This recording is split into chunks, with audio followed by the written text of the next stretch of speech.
Hello CLAT aspirants, welcome back to iQuanta. Are you also someone जिसको अभी पता चला है कि law can be a profession after your class 12th to become a lawyer, to become an advocate, and you have right now got to know कि आपको उसके लिए एक एंट्रेंस टेस्ट देना होता है that is called as CLAT to get in to the top national law universities of India. But still you are very unsure कि CLAT exam है क्या, उसकी एलिजिबिलिटी क्या है, उसका सिलेबस क्या है, everything, but you don't know it in the detail. So you are at the right place, and today in this video I'm going to tell you everything about CLAT, what its eligibility, what its so you are at the right place, and today I'm going to tell you in this video that what is the eligibility of CLAT exam and everything that you need to know about CLAT 2026. So let's begin.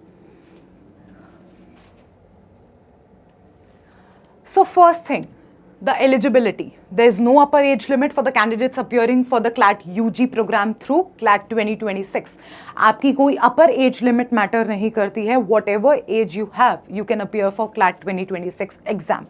Candidates who have passed in 10+2 or an equivalent examination with a minimum of. अब आपने या तो CLAT के लिए 12th class clear कर ली है, या अगर आप अपियरिंग में भी हो, that is something that is written here.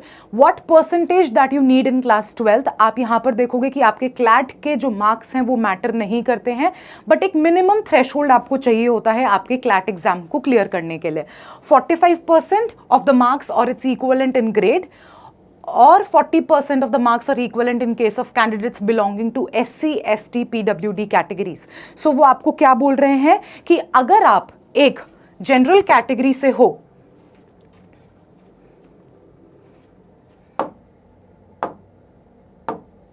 तो वो आपको क्या बोल रहे हैं, अगर आप एक जनरल कैटेगरी से हो तो आपको चाहिए 45% मार्क्स, और अगर आप एक SC, ST कैटेगरी या PWD कैटेगरी से तो आपको चाहिए 40% मार्क्स.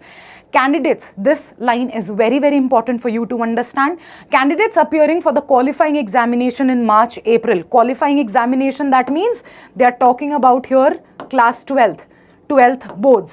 अगर आप अपने 12th boards 2026 यानी कि अगले साल मार्च या अप्रैल में भी देने वाले हो, तो भी आप इस पर्टिकुलर क्लैट एग्जाम के लिए, जो कि आपका होगा क्लैट 2025 में, अभी इसी साल, ये चीज आप समझ लो कि अगर आपका क्लैट 2026 का एग्जाम है तो वो आपका इस साल दिसंबर में होगा, and that is where it will be called as CLAT 2026, but it is happening in 2025. तो अगर आप अगले साल मार्च और अप्रैल में अपने बोर्ड एग्जाम्स देने वाले हो, यानी कि अगर आप अभी क्लास 12th में हो, तो भी आप इस एग्जाम के लिए अप्लाई कर सकते हो. जब आप अपने एप्लीकेशन फॉर्म में अप्लाई करोगे 12th क्लास के लिए, तो आप उसमें डालोगे appearing, right. Now moving ahead, the exam pattern of this paper.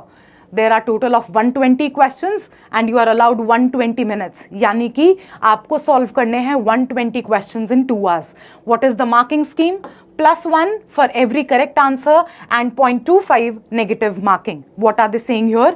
कि अगर आपका 120 मार्क्स का पेपर है तो हर करेक्ट आंसर के लिए आपको +1 अलॉट होगा, एंड साथ ही साथ एक नेगेटिव मार्किंग है. नेगेटिव मार्किंग एज इन कि अगर आपने कोई क्वेश्चन गलत किया तो आपके टोटल मार्क्स कटेंगे 1.25.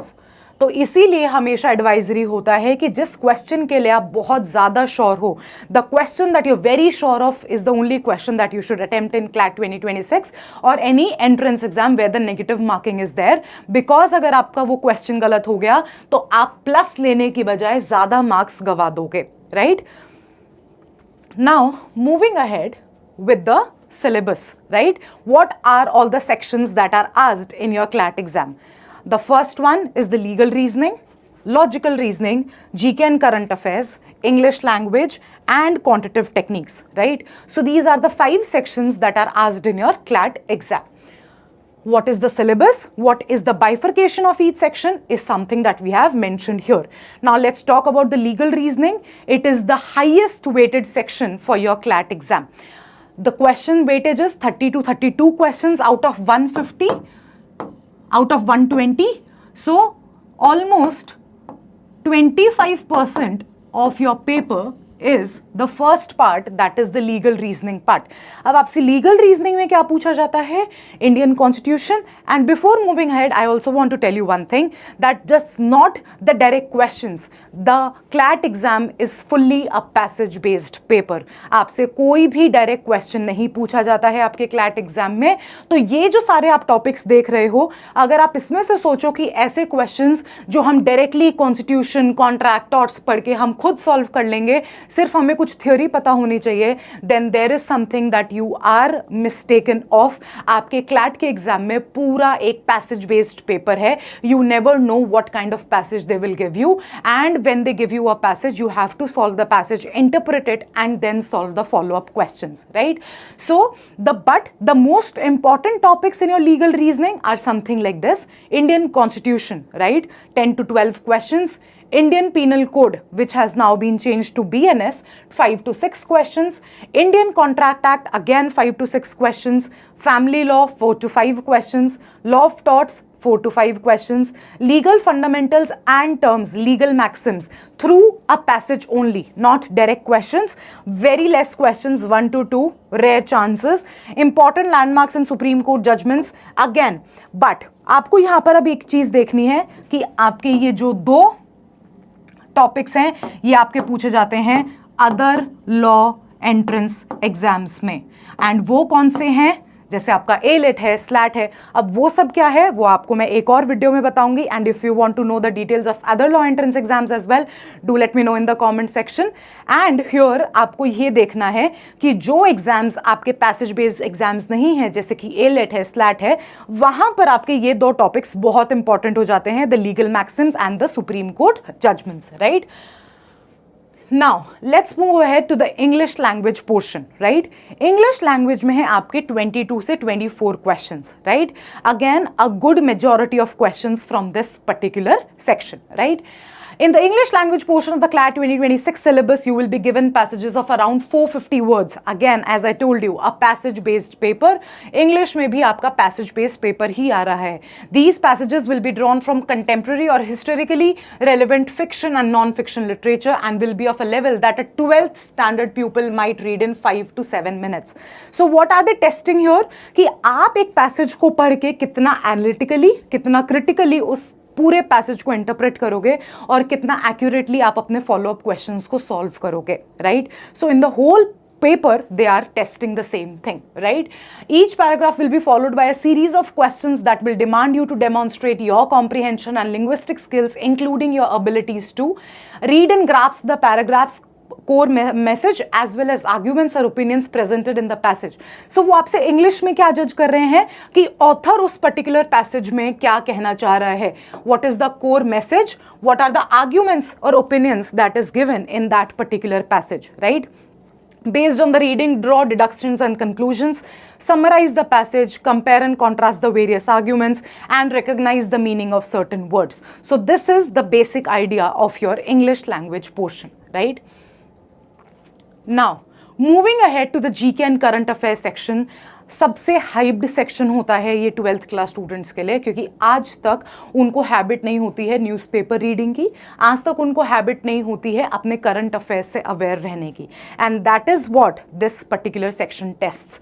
आपको अभी से अपने न्यूज़पेपर को अपना बेस्ट फ्रेंड बनाना है for the upcoming 7 months. And if you are CLAT 2027 aspirant, then make your the newspaper best friend now, from now, so that आप अपने नेक्स्ट 1.5 year के करंट अफेयर्स सुपर्ब तरीके से अच्छे से एनालिटिकली उनको याद रख के इस पर्टिकुलर सेक्शन को अटेम्प्ट कर पाओ, right? And when you talk about GK and current affair section, yet again this is the highest weighted section again after legal. Again 30 to 32 questions or 28 to 30 questions depending upon the paper pattern whatever they have set for you, right? And GK current affairs student के लिए बहुत ज़्यादा problematic बनता है. Why? Because students की generally एक habit होती है कि वो आपके लिए एक backlog बनाना शुरू कर देते हो अपने GK current affairs section के लिए. आपके लिए previous 9 to 10 months के current affairs is the best thing that you can go ahead with your CLAT exam, right? So whenever you want to go for your CLAT exam, let's first say अगर आप CLAT 2026 में अभी CLAT 2026 का exam दे रहे हो दिसंबर में, तो आपको ये चीज़ ध्यान रखनी है कि आपको जनवरी से लेकर नवंबर तक के करंट अफेयर्स सारे रखने हैं। और अभी चल रहा है मई, तो अगर आपने अभी भी जनवरी से मई तक का बैकलॉग बनाया हुआ है तो just cover it as soon as possible. And अब तो इतने सारे टॉपिक्स हैं आपके लिए इस साल के लिए, एटलीस्ट इंडिया पाकिस्तान वॉर हुआ है, क्या क्या चीज़ें हुई हैं, what was the Pahalgam attack all about, what was the operation Sindoor, ये सारे टॉपिक्स आपके लिए बहुत इंपॉर्टेंट हो जाएंगे for CLAT 2026। And trust me on this, come back here on the same channel after 7 months and you will see कि direct questions आपको जो मैंने अभी टॉपिक बताए हैं वो 100% आने वाले हैं and you can thank me later. So that is here GK current affairs में आपसे पूछे जाते हैं आपके politics, ancient, medieval, modern and world history, geography, economics, science and technology, environment, इससे रिलेटेड जितने भी पैसेज क्वेश्चंस होते हैं। बेसिकली आपको स्टैटिक जीके पे उतना ध्यान नहीं देना है जितना आप करंट अफेयर्स पे दोगे। स्टैटिक जीके आपके लिए कितनी इंपॉर्टेंट होती है? स्टैटिक जीके आपके लिए तभी इंपॉर्टेंट होती है जैसे कि let's take an example, India Pakistan का वॉर हुआ। इंडिया पाकिस्तान वॉर की हिस्ट्री कब से चलती आ रही है, why India and Pakistan is fighting, वो आपसे उस रिलेटेड एक पैसेज पूछा जा सकता है। तो जो करंट अफेयर में चल रहा है उसी के रिलेटेड हिस्ट्री, उसी के रिलेटेड स्टैटिक जीके आपके लिए इंपॉर्टेंट होती है और स्टैटिक जीके आपके लिए इंपॉर्टेंट नहीं है, right? Now, moving ahead to the next section, which is the logical reasoning section. Again, 22 questions. ठीक है, इसमें आपके आते हैं अगेन पैसेज बेस्ड क्वेश्चन, जिसमें आपको arguments, conclusions, facts, inferences, judgments, ये सब आपसे पूछा जाता है। एंड येट ये वाला जो सेक्शन होता है ये सबसे ज़्यादा डिफिकल्ट होता है स्टूडेंट्स के लिए, क्योंकि उन्हें पता ही नहीं होता क्रिटिकली कैसे इवैल्यूएट करना होता है उन्हें अपने इस सेक्शन को, राइट? जो टॉपिक्स आपसे पूछे जाते हैं वो है statement arguments, statement actions, assertion, reason, syllogisms, number test. ये आपसे पूछे जाते हैं आपके अदर लॉ एंट्रेंस एग्जाम्स में, जहां पे पैसेज बेस्ड क्वेश्चन नहीं होते, जैसे direction distance test, coding decoding, blood relations, ranking, analogies, right? So this is your logical reasoning which tests your logic. That is where the logical reasoning section comes up, right? Now, moving to the last section, quantitative techniques, right? अब ये section होता है आपका least weighted section, which is just 10 to 12 marks. अब students क्या करते हैं, जिनके पास मैथ्स नहीं होता, पहले तो 11th-12th में जिनके पास मैथ्स नहीं होता वो सोचते हैं कि हम इस सेक्शन को कर ही नहीं पाएंगे. अरे आपके पास 10th तक तो मैथ्स था ना, तो क्यों नहीं कर पाओगे? 10th तक अगर आपके पास मैथ्स था तो आप 100% इस सेक्शन को अटेम्प्ट कर सकते हो, क्योंकि एलिमेंट्री मैथ्स आपसे पूछा जाता है आपके क्लैट एग्जाम में, ठीक है? And when you attempt this section you get an edge over the students who are not applying और who are not attempting this particular section. बहुत सारे स्टूडेंट्स की टेंडेंसी होती है कि लीस्ट वेटेड सेक्शन है, 10 से 12 क्वेश्चन है, छोड़ देंगे, क्या हो जाएगा, एटलीस्ट हम बाकी के 110 क्वेश्चंस तो ढंग से अटेम्प्ट कर पाएंगे. बट दे डोंट नो कि यही सेक्शन आपका बनता है टाई ब्रेकर सेक्शन. जिस स्टूडेंट ने, अगर आपने एक भी क्वेश्चन अटेम्प्ट नहीं किया और वहीं पर किसी स्टूडेंट ने आपके 4 से 5 क्वेश्चंस अटेम्प्ट कर दिए दूसरे स्टूडेंट ने, और उसके 2-3 क्वेश्चंस भी ठीक हो गए, then that particular person will get a better NLU than you, right? So that is why, trust me, आपको इस सेक्शन को बिल्कुल नहीं छोड़ना है. Mensurations, commercial mathematics, interest, profit loss, discounts, modern maths, permutations and combinations, probability, calendars, data interpretation. Data interpretation is something which is the most important for the CLAT exam. बाकी सारे topics other law entrance exam के लिए, data interpretation आपका CLAT exam के लिए, data interpretation के form में ही आपके 10 to 14 questions CLAT exam में पूछे जाते हैं. डायरेक्ट questions आपसे नहीं पूछे जाते, आपको charts दिए होंगे, आपके figures दिए होंगे, आपको उन सब को interpret करना है, and that is how आप अपने quantitative techniques की तैयारी करोगे, right? अब ये सब पढ़ेंगे कहाँ से? iConta has already launched its CLAT 2026 and 2027 full course. If you want all the details of this one particular batch, then you can just log in into our website www.iconta.in/clat. आपको एक one stop solution मिलने वाला है हर चीज़ का। आपको legal की तैयारी कैसे करनी है, आपकी जीके करंट अफेयर्स की कौन सी मैगजीन्स आपको पढ़नी है, everything is something that we will be telling you here in our batches. So you can just log in into our website, give us a call which will be provided to you in the description. Until then, I'll see you in the next video. और comment section में बता दो कि next video आपको कौन सी देखनी है. Till then, I'll see you.